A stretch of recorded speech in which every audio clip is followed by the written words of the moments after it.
Let's take some more examples also for the same thing itself कि EI का variation अगर होता रहेगा तो कैसे कैसे हम इन चीज को कैलकुलेट करने वाले हैं। नाउ लेट्स टेक कि जहां पे अपना मोमेंट जो है वो कांस्टेंट आ जाता है। ओके, कांस्टेंट मोमेंट की शायद हमने यहाँ पे बात ही नहीं की अभी तक। So there is a cantilever beam again, और उस कैंटिलीवर बीम के ऊपर दो मोमेंट यहाँ पे हमने लगा रखे। ओके, तो there is part 1, then this is the part 2, और इसके ऊपर में एक मोमेंट लग रहा है इधर, और इसके ऊपर एक मोमेंट लग रहा है इधर। ठीक, लोकेशन हमको मालूम है कि एम जो है वो कहाँ पे लग रहा है। This is also M, this is also M, this is E I and this is 2 E I. ठीक है, इनके दोनों की हमको जो है प्रॉपर्टी दे रखी है। तो हमको क्या क्या कैलकुलेट करना है, अगेन वही theta maximum and delta maximum, ये दोनों चीजें कैलकुलेट करनी है। तो एक चीज तो क्लियर है कि हमको क्या करना पड़ेगा, फिक्स पॉइंट के अबाउट ही लिखना पड़ेगा, और मैक्सिमम जो आएगा वो यहाँ पे आएगा if it is A, let's say. ठीक है, तो ए का with respect to B. Now I will make the bending moment diagram first. Okay, तो बेंडिंग मोमेंट डायग्राम क्या है, इस पॉइंट से मोमेंट लगना स्टार्ट हुआ एम का, राइट, एंड इस पॉइंट तक जो है the bending moment that is acting on the beam is am only. तो यहां तक तो एम लग रहा है। ठीक है, यहां पे अचानक से एक और एम लग गया तो ये 2m हो गया, और ये आ गया अपना 2m चलता गया। ठीक है, अब अगर मैं इसका m बाई EI कर्म के इसको कन्वर्ट कर देता हूं तो how much that will become. ठीक है, मेरे को इसको करना है m बाई EI में। तो देखो m ये है, EI ये है, तो यहां पे जो वैल्यू आएगी that will B m by EI। ठीक है, m बाई EI। ओके, और ये m बाई EI यहां तक कांस्टेंट चलेगी क्योंकि दोनों चीजें सेम है। यहां पे जाके जो अपना मोमेंट है दैट इज 2m, एंड जो प्रॉपर्टी है दैट इज ऑल्सो 2EI। तो अगर डिवाइड करोगे तो that will remain how much, m by EI बचेगा खाली, तो m बाई EI, राइट। तो m by EI constant through out लग रहा है हमारा। Okay, so this is my this m by EI का एरिया हो गया for theta maximum. I can, अब मैं यहाँ पे डायरेक्टली लिख देता हूँ क्योंकि आई होप कि अब तो समझ में आ गया होगा, हम पीछे से जिस तरीके से लिखते रहे। तो theta A, theta maximum is equal to इसका area, and area is m upon EI into, अगर ये लेंथ हमारी लेट से L होती तो इंटू 2L। ओके, तो 2ml अपॉन EI, ये होगा मेरा theta maximum, and y maximum कितना होगा, सेम एरिया का मोमेंट अबाउट दिस पॉइंट, तो 2ml अपॉन EI इंटू इसका ये लग रहा है L पे, यहां से L पे लग रहा है, राइट। तो that is ml square 2ml square upon EI, right. तो ये अपना हो गया मैक्सिमम डिफ्लेक्शन का वैल्यू एंड मैक्सिमम थीटा का value. Okay, now let's take an example of simply supported beam. अगर सिंपली सपोर्टेड बीम होगा तो उस केस में अपने यहाँ पे क्या हो रहा होगा। ओके, तो सिंपली सपोर्टेड बीम के केस में let's say this is my simply supported beam, और यहाँ पे जो है वेरिएशन जो है अपना EI का that is something like this.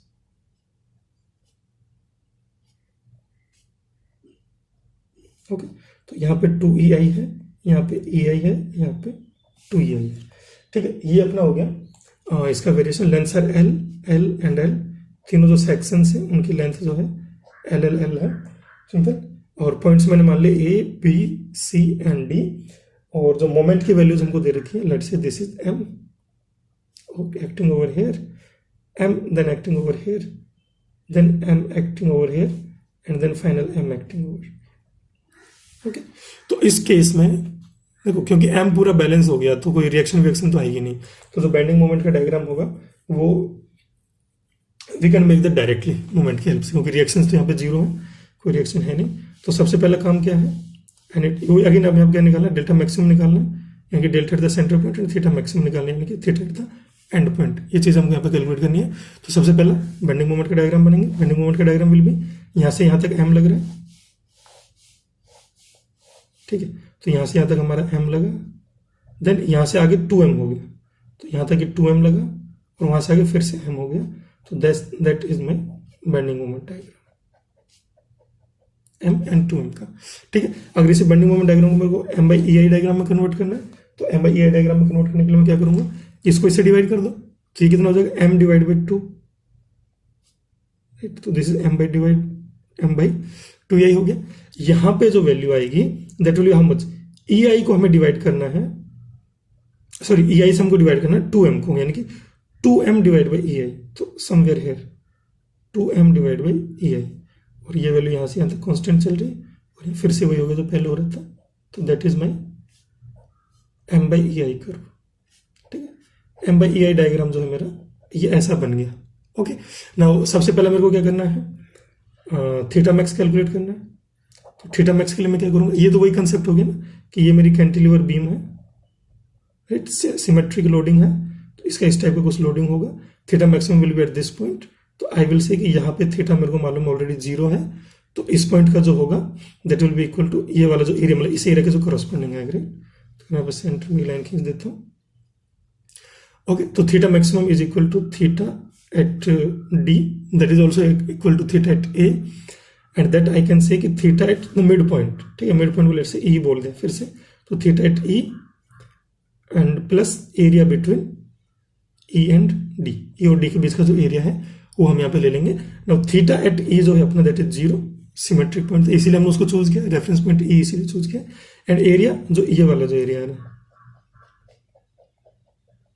इसके हाफ का एरिया, यानी कि 2 एरियाज है यहाँ पे, one area is 2m upon E I जो कि अपना लग रहा है l/2 पे खाली, प्लस m अपॉन 2ei जो कि लग रहा है l डिस्टेंस पे। This will give me theta maximum की जो वैल्यू आएगी that will B 3/2 ml/ei। Okay, ये आ गई अपने आप थीटा की वैल्यू। अगर सिमिलरली मेरे को y निकालना, मतलब मैक्सिमम ये निकालना, डिफ्लेक्शन कितना हो गया, तो मैं अगेन वही चीज यूज करूंगा कि ये जो पॉइंट है इसके अबाउट में इसका डिफ्लेक्शन लिखूंगा, तो this is point A, this is point A, तो sorry this is point D, तो I will write this delta of D with respect to E. ठीक है, तो that will give me this length. Okay, क्योंकि ये इसका tangent हो गया और ये इसका मेन पॉइंट हो गया, तो that is delta D with respect to E, यानी कि डी पॉइंट के अबाउट में मेरे को मोमेंट लेना है, ठीक है, ई तक के एरिया का, तो ई से डी के बीच में जो है इस पूरे एरिया को मेरे को मोमेंट लेना है डी के रेस्पेक्ट में। सो दैट इज इजी, मतलब करने की जरूरत तो है नहीं, कर ही सकते हैं। तो पहला जो m/2ei था, इसका m/2ei कहाँ पे लग रहा था, l/2 पे लग रहा होगा, प्लस जो ये दूसरा एरिया है that is 2m upon ei into l/2 का जो एरिया है ये कहाँ पे लग रहा है, ये इसके भी आधे पे लग रहा है, यानी कि l/4 पे लग रहा है। ओके, तो l प्लस l/4 यानी कि 5l/4 पे लग रहा है। तो you can calculate this value कि कितनी आएगी। Now let's take last example, simply supported beam का, ठीक है, थोड़ा सा उसमें मतलब बस ई जो 2ei है इसका वेरिएशन कैसे होगा, बस वेरिएशन खाली चेंज किया है, बाकी कंसेप्ट उसका भी सेम ही है। ठीक है, तो I am having again this simply supported beam. Okay, और इस सिंपली सपोर्टेड बीम का यहाँ पे जो एरिया है, मतलब यहाँ पे जो प्रॉपर्टीज है दैट इज ei, और बीच में जो है दैट इज 2ei एंड ये प्रॉपर्टीज है इसकी। तो first I will make the bending moment diagram. Sorry, पहले तो मेरे को दे क्या रखा है, यहाँ पे W दे रखा है और यहाँ पे W एक्ट हो रहा है, 2 लोड लग रहे हैं W के, सिमेट्रिक है। तो सिमेट्रिक के केस में क्या होगा, सिंपली रिएक्शन भी सिमेट्रिक आ जाएंगे, सेम रिएक्शन आ जाएंगे, यहाँ पे W और यहाँ पे भी W। ओके, और जब इसका मैं बेंडिंग मोमेंट डायग्राम बनाऊंगा तो that will be something like कि जो W यहाँ पे लग रहा होगा वो लीनियरली इंक्रीज करेगा, फिर इसका इफेक्ट यहाँ पे नल हो जाएगा और फिर लीनियरली डिक्रीज करेगा। Okay, that is my bending moment diagram. अब इस BMD को मुझे m/ei में कन्वर्ट करना है, तो m/ei में कन्वर्ट करने के लिए मैं क्या करूंगा, ये जो पॉइंट है देखो, यहां से यहां तक जो ei लग रहा था सिंपल, तो ये यहां तक चढ़ जाएगा, तो जो वैल्यू यहाँ पे लग रही होती है WL, अगर ये सारी लेंथ अगेन LL है तो दैट इज WL लग गया इधर में, WL अपॉन ei। ठीक है, अगले पॉइंट पे क्योंकि ये 2i हो गया तो this will become WL upon 2ei। Okay, और फिर ये चीज कांस्टेंट चल रही है, WL अपॉन 2i कांस्टेंट चला, देन अगेन ये आधा हो गया, मतलब ei फिर से वही रिज्यूम हो गया, तो ये WL अपॉन ei आ जाएगा and that will meet over here. So this is my m/ei curve. ठीक है, m/ei का ये डायग्राम बन गया। Now when I need to calculate theta maximum, तो थीटा मैक्सिमम के लिए मैं क्या करूंगा, सेंटर पॉइंट के एंड इसके बीच का एरिया कैलकुलेट कर लूंगा, यानी कि इस ट्रायंगल का एरिया और इस रेक्टेंगल का एरिया जितना भी आएगा, और मुझे डेल्टा मैक्सिमम कैलकुलेट करना होगा तो अगेन मैं इस पॉइंट के अबाउट इस पूरे एरिया का जो है मोमेंट ले लूंगा, that will give me this maximum deflection. Okay, तो थीटा की वैल्यू यहाँ पे अगर कैलकुलेट करेंगे तो theta max will come out to be 3/4 m L square by ये जो किया था यहाँ पे भी एम एल नहीं एम है ना, एम एल आएगा, ये डब्ल्यू एल स्क्वायर आएगा, W L square upon. Okay, तो that will be the answer. Fine. तो यहाँ पे अब हम लोग बेसिकली बात कर चुके थे इस पर्टिकुलर वीडियो में कि मोर्स के जो दो थ्योरम्स हैं उन थ्योरम को कैसे यूज करना है डिफ्लेक्शन कैलकुलेट करने के लिए या फिर अपना स्लोप कैलकुलेट करने के लिए, which is also known as moment area method. Okay, moment area method में जहाँ पे इंपॉर्टेंट चीज ये है कि जब तुम थीटा के लिए लिखोगे ना तो वहां पे प्रॉब्लम नहीं आती। प्रॉब्लम आती है जब हम वाई के लिए लिखते हैं, तो वाई के लिए लिखते थे हमको रेफरेंस पॉइंट जो है अपना रेफरेंस पॉइंट तो ऐसा सेलेक्ट करना है जिसका हमें थीटा नोन हो, ठीक है, तब जाकर हम इक्वेशन को लिखेंगे। और जो मोमेंट लेंगे, मोमेंट हम उस पॉइंट के अबाउट लेंगे जिस पॉइंट का हम डिफ्लेक्शन कैलकुलेट करना चाहते हैं, ठीक है। तो एक बार फिर से रिविजिट कर लेना जो हमने एग्जांपल्स लिए हैं, जिससे कि कोई प्रॉब्लम नहीं हो कंसेप्ट को समझने में। और अगर थ्योरेटिकल क्वेश्चन आता है तो you must be able to do that.